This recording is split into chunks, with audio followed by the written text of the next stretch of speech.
And so for your locations and for your delivery, like on your website, do you have one of those like locators as far as where you can, do you just call up and say, would you deliver to me, or can you do it online?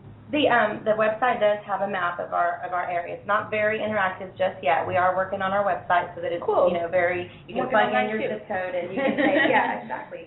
So that, you can plug in your zip code, it'll say yes or no or what part. But Austin's just so big and the dynamics of it, because I can jump on 360 and be there in 5 minutes, or I can go the other way and take 20 minutes. So a lot of times it's just us. If you're not sure, we can let you know if we can make it happen. And we really think it's important for people to try this pizza and fall in love with it, so they can start eating healthier right away. Right. So we encourage. Well, it's interesting. I don't know if you realize, but I found you because of my producer who lives in Florida.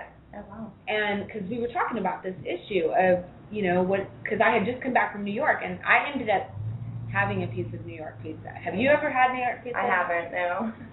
Okay, well, they talk about it for a reason. I mean, it's just like, have you had New York pizza? Okay, so this girl gets it.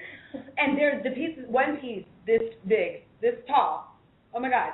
Well, it was really good, and I only ate a little bit of it. And it turns out I was okay. I didn't get sick. But, I haven't had any pizza since then. And that was a month ago.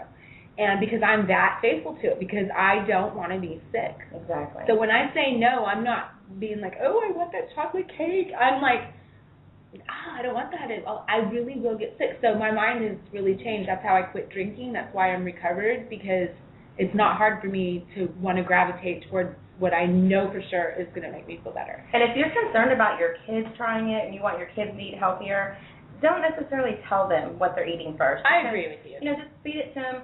My daughter's 16 and she's a little bit picky, and she's a pasta lover, and she's suffered from stomach problems her whole life, and we've never figured it out. Maybe I've never taken it completely seriously, but we've tried this gluten-free for the past week since I talked to you. We were like, awesome. And she has been feeling better all week long. Really? And, oh, my God. Yeah. So you discovered something from this experience then, didn't you? Yeah. Wow. Oh, this is the best part of my day. I'm so excited. Okay, good. That's what I wanted. That's what I was hoping would happen, is that this would cause people to think, to discover what works for them. Because, if you've been eating that way your whole entire life, how the heck do you know? And especially for me, like being a busy woman, having a lot going on, I mean, I'm going to feel kind of crappy at the end of the day.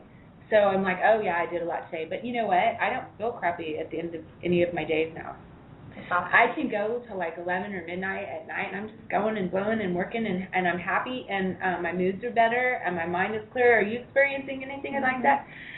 I'm telling you, there's a food-disease connection. And it seems so simple, right? But it's not. It's not. And that's one thing I really want to make clear to people is, it sounds easy and fun and good and wonderful when we're sitting here talking about it, but there really is a level of responsibility when you make that commitment. You have to kind of do some planning, but don't let that keep you from doing it. That's what Truth and Healthy Living is about. We're going to be talking every single week about ways to discover how things work for you, what you need, how to find it in your town. I encourage you guys to go to the markets in your area. The big grocery stores are great for some of the things, that we can get that are cheaper, and it doesn't maybe have as much of a relevance that when you want your specialty products. I had to go to the market over the weekend to get coconut flour, which I made blueberry muffins this week. Ooh, wow. Now, my muffins were grain-free, and do you understand that gluten-free is not grain-free? Right. It's just wheat-free, gluten-free. And I'm not grain-free. I eat rice and I eat oats because I have fibromyalgia and I need that particular type of carb. But to go completely grain-free, these blueberries were completely grain-free. I used coconut flour and cane sugar, and they were so good. And I had like 36 muffins on a plate, and I had to take them up to my room because I have 7 kids. I don't know if y'all know that. A lot of my listeners know that. And most of them are adults, and they all live like 10 minutes from me, so they all come like in and out every day. It's crazy cool. We're like the Waltons and Ozzy Osbourne all mixed up. Seriously, we're like the contemporary Ozzy Osbourne Waltons family because we play music and we're huge.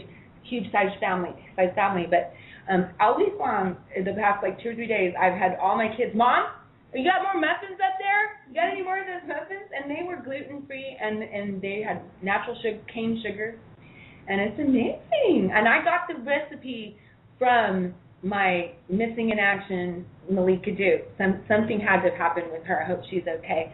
And she's the one that gave me the recipe for the pizza. I would love to see you try that at home. I'm going to try it at home and see if we can do it. I'm thinking, I wondered about this. I wondered through the week if changing the ratio from making just a smaller, like a homemade style pizza, to maybe a bigger, more restaurant commercial type of pizza, if there maybe the measurements might have gotten lost in that translation. But I know she's been perfecting it for a long time under certain variables, so I know when you tweak, definitely. But I'm so excited to hear. So are you going to keep eating gluten-free? Yeah. And do you feel like you'll be able to do that in Austin or anywhere, or do you think it's more in Austin because it's more trendy for us here? It's way easier. Mhm. So you've been to New York. Do you travel? A little bit. I was in New York when I was like 10. Oh, okay. But you remember that pizza? Yeah, I'm gonna remember it forever, my whole life. Well, I am so grateful to y'all for coming down tonight. It was huge. Well, thanks for the opportunity, because I really am excited about the chance too. for people who have been missing pizza because of I know, that's eating the thing. habits. That's what got me so excited, and that's why my producer and I were talking about it, because she knows someone that knows about your pizza place. Awesome. And she sent me, it was so funny, because I'm in Austin, and my producer's in Florida, and she's like, hey, call this place. And sometimes when we work together, it's virtual, and there is no geography lines, you know. And so when I called Todd and I talked to him, and he was great, awesome guy. And but I like what you're saying about really wanting your customers to be able to snap and get what they need. Mm-hmm. And me too. I want people to be able to make it more snappy, make it more doable. But as with anything, I think in life, when we really want something that's important, we have to work at it. It takes a little bit of effort. But when you're going to bed at night and you're not being bloated and you're not getting foggy in the head and headaches and feeling ran down and fatigued and your tummy isn't hurting all the time and gnawing at your mind, keeping you from being able to do other things, you know, pretty soon it's not hard anymore. You're willing to do more. And we're going to talk about, coming up, we're going to be talking about how to have a winter garden. My producer, who lives in Florida, cannot... or they can grow all winter long. I mean, we're really warm too. I was surprised about that. They're really warm. We're really warm area. But we actually have a winter. This winter we had 10 days of sub-zero weather. Wasn't that crazy? So we cannot grow in winter. But I'm gonna grow a little tiny mini garden in my office. So I'm gonna grow herbs and stuff, and she's gonna grow some vegetables because she gets to grow outside. And we're gonna try to keep people plucking stuff from their garden. Awesome. Could you imagine, I'm going to grow some strawberries too. Can you imagine just going through the door into the office off the kitchen and plucking the strawberries for your oatmeal? So hopefully that's me. Well, y'all are awesome. Thank you, Tanya and Nicole. Thank you, Promise Pizza. Thank you, Todd and the owners of Promise Pizza. We are so grateful to you and look forward to getting together with you more in the future. And thank you, Blog Talk Radio listeners.